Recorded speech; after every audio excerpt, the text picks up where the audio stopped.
Azərbaycanda həqiqi hərbi xidmət keçmədə son yaş həddi aşağı endirilir. Dəyişikliyə əsasən bu hədd 35-dən 30-a endirilir. Məsələ bugün Milli Məclisdə müzakirə edilib.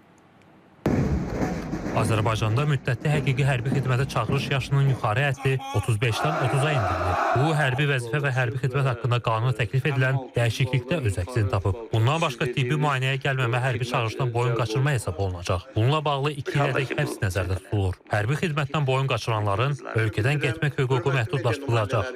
Cinayət Məcəlləsinin 321-ci maddəsində əlavə edilmiş təklif olunan qeyd hissəsində çağırışdan boyun qaçırma əməlinin nədən ibarət olması dəqiq müəyyən olunur.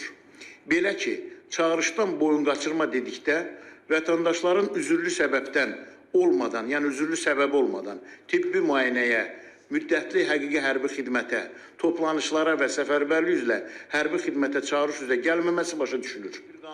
Layihəyə əsasən həm dinc dövrdə, həm də müharibə dövründə hərbi xidmətə yararsız sayılan, ağır və ya xüsusilə ağır cinayət törətdiklərinə görə müəyyən müddətə azadlıqda məhrum etmə və ya ömürlük azadlıqda məhrum etmə dövründə cəzaya məhkum olunan və Azərbaycan vətəndaşlığına xitam verilən şəxslər müddətli həqiqi hərbi xidmətə çağırışdan azad edilərək hərbi qeydiyyatdan çıxarılırlar. Hərbi xidmətdən azad edilənlər öz arzuları ilə hərbi xidmətə çağırıla biləcəklər. Bundan başqa hərbi xidmət müddətinin 1 il 6 aydan 1 ilə endirilməsi və alternativ xidmət məsələləri də müzakirə edilib.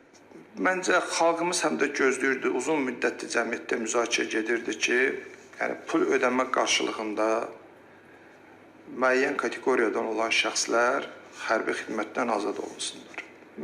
Cəmiyyətdə daha çox gözlənti ondan ibarət idi ki, bu magistr dərəcəsi almış və tibb universitetində rezidenturanı bitirmiş insanlar, onlar yüksək ixtisaslı şəxslər kimi bu gün də biz Milli Məclisdə bu məsələdə danışdıq. Cəmiyyət üçün daha çox faydalı ola bilər, nəinki gedib onlar hərbi xidmət keçməyə görə. Alternativ xidmətlə bağlı bu da çox önəmli məsələdir.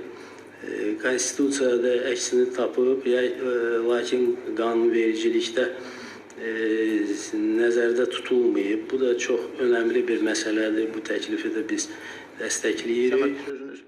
Dövlət xidməti hər iki valideyni Azərbaycan vətəndaşı olan şəxslərin hərbi xidmətə çağırılması məsələsinə də aydınlıq gətirib. Qeyd edilib ki, Azərbaycan ikili vətəndaşlıq praktikasını tanımır. Həmin şəxslərin isə Azərbaycan vətəndaşlığı məsuliyyəti tanındığına görə hərbi xidmətə çağırılırlar. Müraciət edənlərin bəzilərinin valideynlərinin biri başqa ölkə vətəndaşı olur. İndi isə dəyişikliyə görə kimsə xarici ölkədə doğulubsa, valideynlərdən biri xarici ölkə vətəndaşıdırsa, həmin şəxs Azərbaycanda hərbi xidmətdən azad ediləcək. Rüstəm Mikayılzadə, Anar Ağazadə, İTV Xəbər.